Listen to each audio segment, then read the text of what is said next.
Part 5 की शुरुआत में हम देखते हैं कि एग्ज़ाम ख़त्म हो गई थी एंड ये लोग पिकनिक पर जा रहे थे। यहाँ बस में शेंजी यूतांग को देख रही थी, तो ये देखकर यूतांग को काफ़ी ज़्यादा अजीब लगता है। वो यहाँ पर थोड़ा अनकंफर्टेबल हो जाता है। कुछ देर बाद शेंजी जीजो के पास आकर बैठती है एंड उसे बातें करने लगती है, तो ये देखकर यूतांग को थोड़ी जलन होती है। पर फिर उसे याद आता है कि जीजाओ तो एक गे है, तो ये सोचकर वो थोड़ा रिलैक्स हो जाता है। शेंजी जीजाओ से कहती है कि बचपन में मैंने तंग तंग से वादा किया था एंड आज वो दिन आ गया है। जीजाओ पूछता है कि क्या, तो शेंजी कहती है कि आज के दिन हमें साथ में सोना है। ये सुनकर जीजाओ कहता है कि इम्पॉसिबल, मैं ये बिल्कुल भी नहीं करूँगा। आगे ये सभी लोग वहाँ पर आ जाते हैं। चुआन दो से कहता है कि मैंने ये सब कुछ तुम्हारे लिए प्रिपेयर किया है क्योंकि मैं तुम्हें पसंद करता हूँ। दो कहती है कि मैं तुम्हें पसंद नहीं करती, तुम्हारे जैसे स्ट्रेट इंसान को तो बिल्कुल भी नहीं। तो वो कहता है कि अच्छा, तो तुम वुमन को पसंद करती हो। दो कहती है कि नहीं, मैं एक मैन को दूसरे मैन के साथ देखना पसंद करती हूँ। अगले सीन में वीरेन गया था शाओ ये के पास।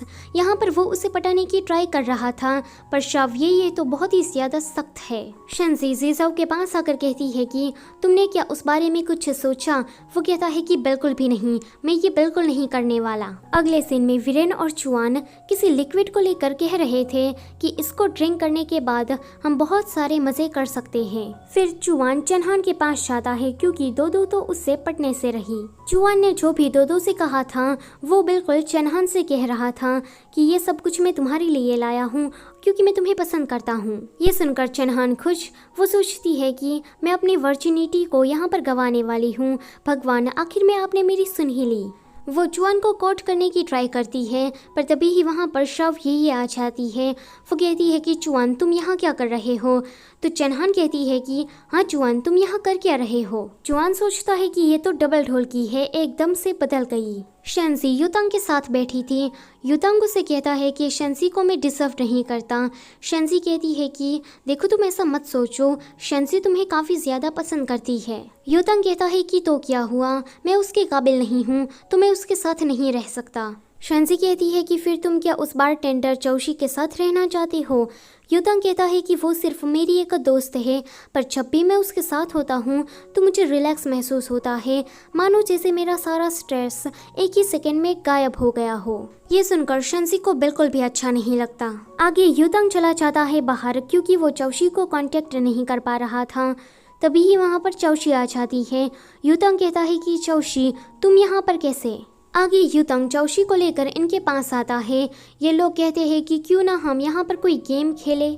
फिर ये सभी लोग क्वेश्चन वाला गेम खेलने लगते हैं। दो कहती है कि मैं यहाँ पर किसी से प्यार नहीं करती। तो ये सुनकर जितने भी लोग किसी से प्यार ना करते हो या फिर रिलेशन में ना हो, वो लोग ड्रिंक करते हैं। यूतांग ड्रिंक करता है तो ये देखकर शेंजी भी करने चाहती है। जीजा उसे रोकता है एंड कहता है कि तुम मेरी बॉडी का इस्तेमाल इस तरह से नहीं कर सकती। आगे दूसरा राउंड स्टार्ट होता है। जीजा गलती से वही वाला लिक्विड पी लेता है। उस लिक्विड को पीने के बाद उसे काफी ज्यादा गर्मी होने लगती है, तो वो वहाँ से चला जाता है। यूतांग कहता है कि शेंजी, तुम्हें क्या हुआ है। वो उसके पीछे जाता है। जीजाओ के अंदर हवस भरा शैतान जाग रहा था, पर वो खुद को कंट्रोल करता है।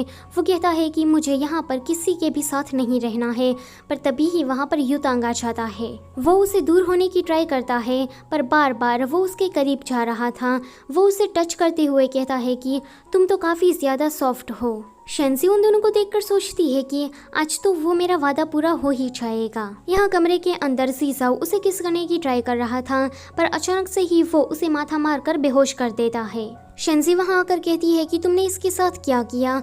तो जीजाओ उसे किस करने की ट्राई करता है, तो शेंजी उसे माथा मारकर बेहोश कर देती है। आगे शेंजी जीजाओ को ऐसे उठाकर किसी बोट वाली जगह पर लाती है। अगले दिन वो जब उठते हैं तो वो किसी आइलैंड वाली जगह पर थे। जीजाओ उसे घूर रहा था, तो शेंजी कहती है कि तुम कुछ गलत ना कर दो, इसलिए मैंने तुम्हें बांध दिया।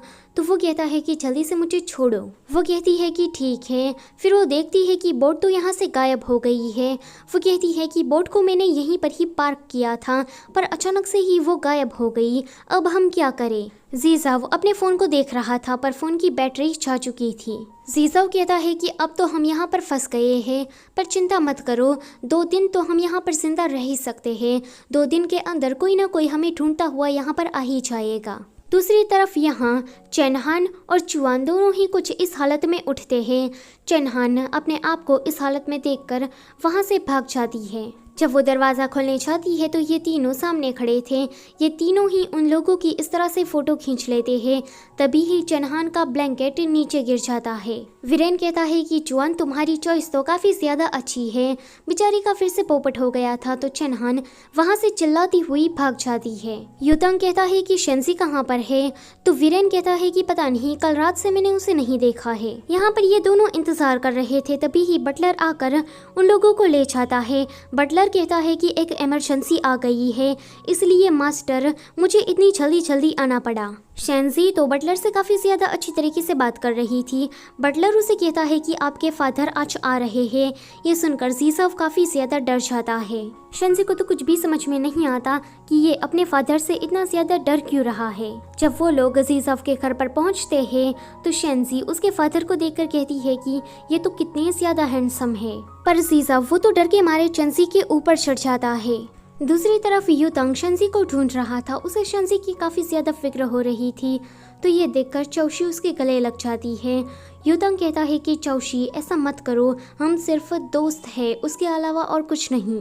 चौशी कहती है कि युतांग तुम्हें अभी भी ऐसा ही लग रहा है, पर देख लेना आज नहीं तो कल तुम्हें मुझसे प्यार हो ही जाएगा।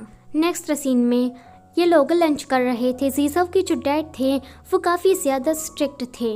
वो बात बात पर शेंजी को डांट रहे थे। शेंजी भी समझ जाती है कि जीसव अपने डैड से इतना डरता क्यों है। बटलर कहता है कि मास्टर आज मैडम आ रही है। ये सुनकर जीसव और उसके डैड टेबल के नीचे छुप जाते हैं। शेंजी कहती है कि ये दोनों कहाँ गए तो बटलर कहता है कि यहाँ टेबल के नीचे। शेंजी सोचती है कि यानी कि उसके डैड तो सिर्फ पाइथन थे, अभी एनाकोंडा का आना तो बाकी है। जीसव के डैड जल्दी तैयार होकर नीचे आते हैं एंड इसी चक्कर में वो अपनी पैंट पहनना भूल जाते हैं। जब वहाँ पर जीसव की माँ आती है तो वो एकदम से स्ट्रेट खड़े हो जाते हैं। जीसव की माँ शेंजी को देखकर कहती है कि तो ये तुम्हारी गर्लफ्रेंड है। जीसव कहता है कि नहीं, मैं और जीसव सिर्फ दोस्त ही है।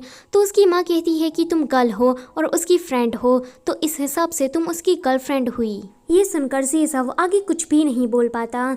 आगे मॉम और डैड अकेले में बातें कर रहे थे। मॉम कहती है कि तो मैंने तुम्हें 5 टास्क दिए थे पर तुमने 2 ही कंप्लीट किए।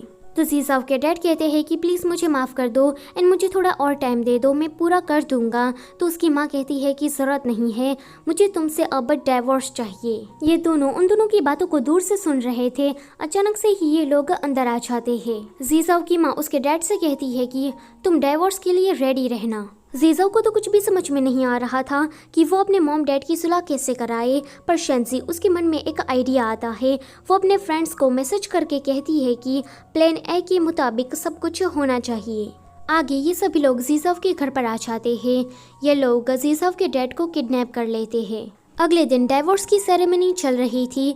शेंजी यहाँ पर बहुत ही ज़्यादा अच्छी तरीके से स्पीच देती है। शेंजी ने ऑलरेडी कुछ स्टूडेंट को डांस करने के लिए यहाँ पर बुलाया था।